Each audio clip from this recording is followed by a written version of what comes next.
So I'm recording this straight after I recorded my Heaven Sent review, so I don't know how the reception of the last video did. It probably got like 2 views like the rest of my review videos do, but I mentioned in there that I actually prefer Hellbent as an episode over Heaven Sent, even though Heaven Sent is definitely like better written and it is just such a brilliant episode.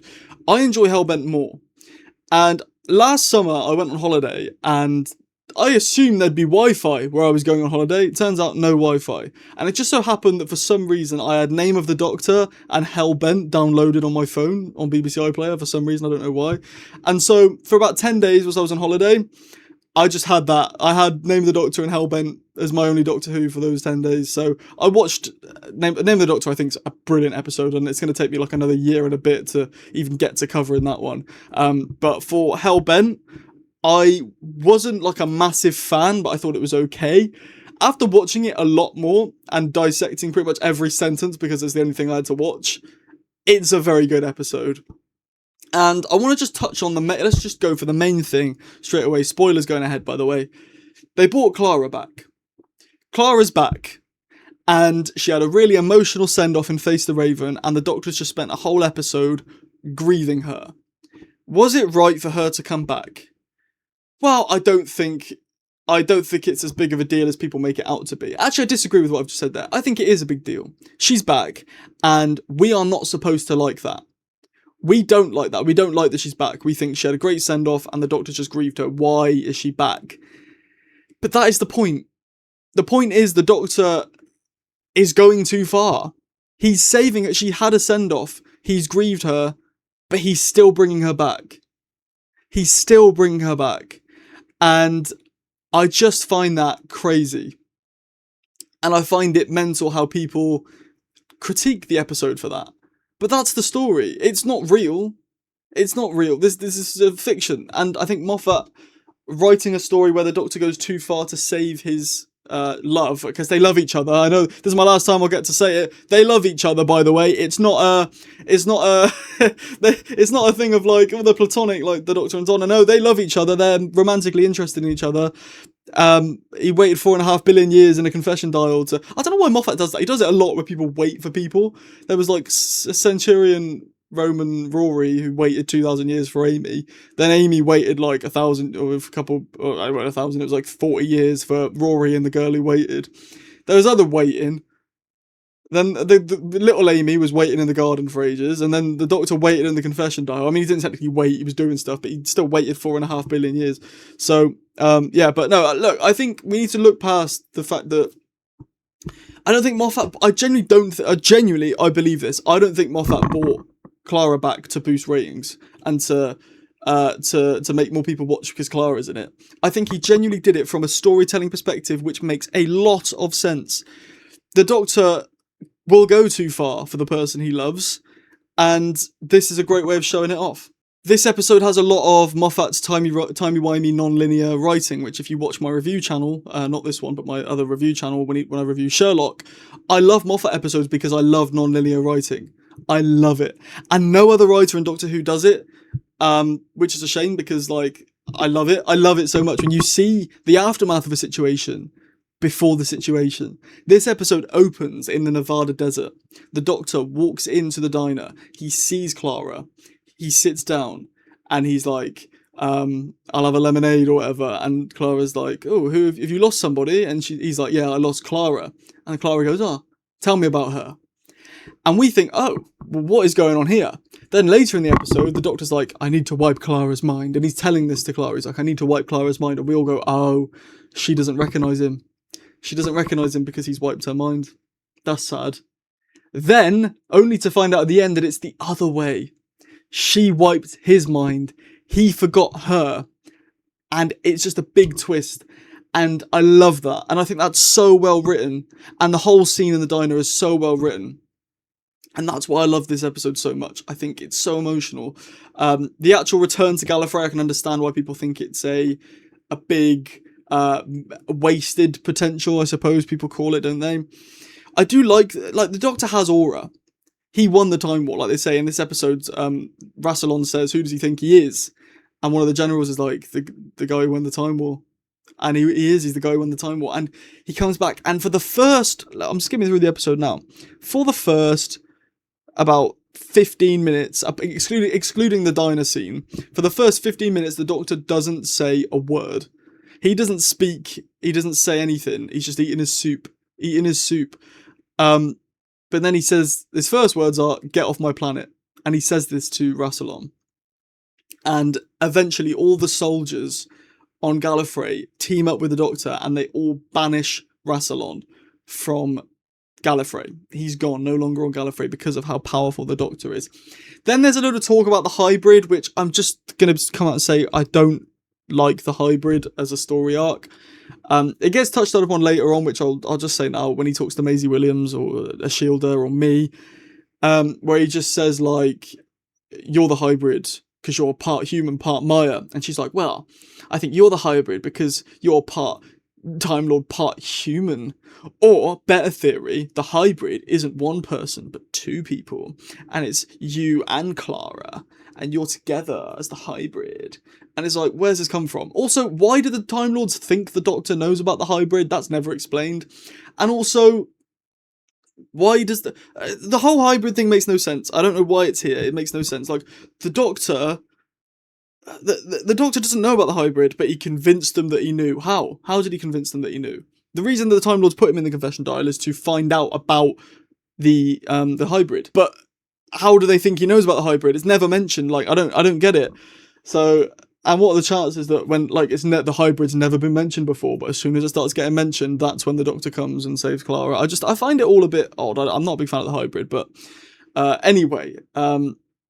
They go to the extraction chamber, the Doctor breaks Clara free, and he kills the General. This is something that people had a lot of problem with when it aired, and when they rewatch now. The Doctor killed someone. Again, so out of character for the Doctor, but this is what it's about. It's about the Doctor going too far. He's killed someone to save Clara. That is so too far. The Doctor wouldn't do that, but he did. He did it, and that's how serious this is. But we don't treat it as that. We treat it as bad writing. It's out of character for the Doctor. That's the point. Clara even questions him. Clara, is scared of him. Later on in the episode, when he steals the TARDIS again, and Clara and the Doctor are in the TARDIS, she is scared of him. She doesn't trust him as much because he's shouting loads, and he's angry, and he's just shot someone. And that's part of it. That's part of it. Clara is upset. She's so upset that the Doctor is like this. And that's part of it. Because if the Doctor came back and he was all happy, smirky, charmy Doctor, then Clara would be like, fine, let's keep travelling together. But she wants to separate because she realises how she is impacting him. Her living is making him turn into someone who he is not. This isn't the Doctor. This is the person who wants to be the Doctor. I mentioned it in Face the Raven. Was it? Yeah, in Face the Raven review. The Doctor is a bloke from Gallifrey who's been brought up amongst Gallifreyans. Forget the time as child for a minute. At this point in time, the Doctor has been brought up by Gallifreyans. He isn't the Doctor. He's a bloke from Gallifrey who wants to be the Doctor. And so he chose the name, he made the promise, he wants to be the Doctor. But he says in this episode, I can't be the Doctor all the time. And that's what it is. This whole episode is him not being the Doctor. And that's why it works so well. And that's why it's so amazingly written. But people bin it off. And then somehow Clara reverses the polarity on the, what's it called? Not the neutron flow. It's called like a human compatible. I need a, hold on, it's going to wipe it. It doesn't even matter, but I need to find out what it is. Neural block, that's the one. Neural block. I knew it was something like that. And yeah, he goes, my hair is crazy today. Bloody hell, what is this? What is this? Sorry, let me sort it out as I'm talking to you. I need to just go bold, I reckon. Anyway, the neural block. Somehow Clara, what's it called? She reverses the polarity on it. We're off screen, even though we're in the scene with her. She somehow does that. And yeah, so she reversed the polarity on it, so it actually goes off in the Doctor's face. But they don't know that. They think it's one of them's going to lose their memory, so that they don't feel tempted to go back to each other. And so they both... I actually made one like this. They both hold the it's 2 Coke pegs, but I use this as like a fidget toy. And I was watching Hellbent and I thought this is like a neural block. And they both touch either end, and one of them, it'll go off for them and they'll forget their memories. And it just so happened to go from the Doctor, and he has one of the most amazing little speeches where he says, Clara's like, Doctor, I don't think I could ever forget you. And he's like, Clara, I don't think you're ever going to have to. And he starts to fall to the ground and he says, run like hell because you always need to. Laugh at everything because it's always funny. And he does the whole never be cruel, never be cowardly thing. And then the most beautiful exchange of words, which just proves that these two are romantically interested in each other. The Doctor says to her, that Clara says to him, is there anything I can do? And he says, smile for me one last time. And she's all sad because he's forgetting her. And she says, how could I smile? And he says, don't worry, I'll remember it. They flipping love each other. They love each other. How could you not think they love each other? How could you think this is friendship? This is not friendship. This is love. It's pure love. And it's so sad to see. And then obviously we get the reveal in the diner that the Doctor doesn't remember Clara. And he says, oh, she tries to like hint at him. She's like, well, if you don't remember what she looks like, she could be anyone. She could be me. And the Doctor says, there's one thing for sure that I'd know. If I met her again, I'd know it was her. It just gets you. It just gets you in the heart. Although it does make you think, they took a photo. At one point, they've been around with each other for years. They have got a photo together. On that TARDIS there's a photo. Look at the end of Nightmare in... Is it Nightmare in Silver? No, the one before Nightmare in Silver. Is it The Crimson Horror? At the end of that episode, Angie and Artie find a load of pictures of Clara and the Doctor. He'd find those if he really wanted to. I mean, obviously, she remembers him he remembers her in Twice Upon a Time anyway, but, you know, he would find a picture. He'd find a picture, but yeah. That's Hellbent. That is Hellbent, done and dusted, and that is Series 9, done and dusted. What a series, by the way. The more I rewatch Series 9, the more it becomes one of my favourites. I loved it as a kid, then I just, like, stopped liking it as I grew up, and then I really like it again now. And I think this is a format, I said at the beginning, I think, of the series in my reviews, that this is a format the show should do. 2-parters every time. It would save them budget. It means they could have upped episode count, because think of like Space Babies, right? I mean, a bad example, but that set for Space Babies probably cost them a lot of money for one episode. All right, we'll make it 2 episodes. And when there's more time to play with, you have to go into more in-depth storytelling and more character moments, slow down the plot a bit. And they could have a Space Babies second part, and instead of getting 8 episodes a season like we got in Disney Era, we could have got 16, because all you got to do is just use the thing again, use the sets again. So it might cost a bit more for, like, obviously to pay camera people and extras and actors and stuff, but, you know, you could have had, or at least have, like, a few 2-parters a series. We're getting just standalone episode after standalone episode, and it's not making people want to come back. If you watch, what's a good episode of Dot and Bubble? Nah, that's only really good if you know the ending. Oh, Lux, right, Lux is really interesting. If Lux was a 2-parter, and I think the God episode should have been 2-parters to up the stakes of them. If Lux was a 2-parter, because Lux is such a cool concept, you'd want to come back and watch next week. You're guaranteed to get people to come back next week. The Well as well. That's such a cool concept that you have to find out what happens, so you watch the next week. And I think Series 9 unintentionally did that, but it worked really well. They obviously did it because the hybrid is 2 parts. That's why I've been doing these reviews twice a week, which I think I'll continue on into my personal favourite series of Doctor Who. I don't think it's the best. I think Series 1 with Christopher Eccleston is the best written. But I think this is my personal favourite, Series 10, which we'll get onto not next week, but the week after. Next week, we've got to do the Christmas specials, the Return of Dr. Mysterio and the Husbands of River Song, which are both, The Return of Dr. Mysterio, very, very good. It gets a lot of hate, but the Husbands of River Song, I'm not a big fan of. I'm not a big fan of it. And, it's River's last episode. She's so out of character the whole way through, so. But yeah, that's that. I've got a little thing, where is it? Yeah, what's that? Am I going to die? Is that like the Doctor when he gets the thing on him before the flood? But yeah, there you go. That's Hellbent. You can join me next week for the 2 Christmas specials, or you can join me the week after when we start the pilot, which I've already started planning my reviews for, so yippee do. I cannot bloody wait. And I can start using that screwdriver, that one, right there, the shades are gone now, actually. This is my last time. I might use the shades still anyway, because it's Capaldi, but yeah, the Sonic shades are pretty much, they're not the main one anymore, are they? Because he's got a screwdriver again at the end of this episode. It ejects the screwdriver. That's a good bit as well.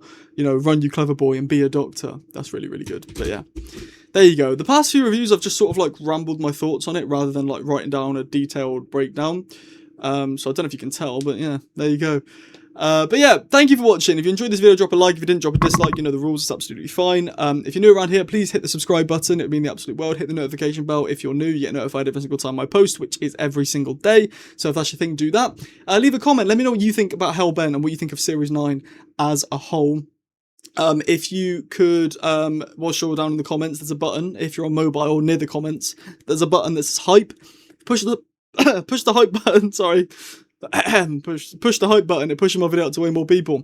And if you want to get a shout out at the end of the next video, you can leave a super thanks in the comments or become a channel member. Channel members get a shout out at the end of every video. You get loads of bonus content. Well, you get early access to content and loads of bonus stuff. Mainly, it just helps me out. So if you could do that, it'd mean the absolute world. Thank you very much. Have a great rest of your day. I've been Sam. I'll see you later. And ta-ra.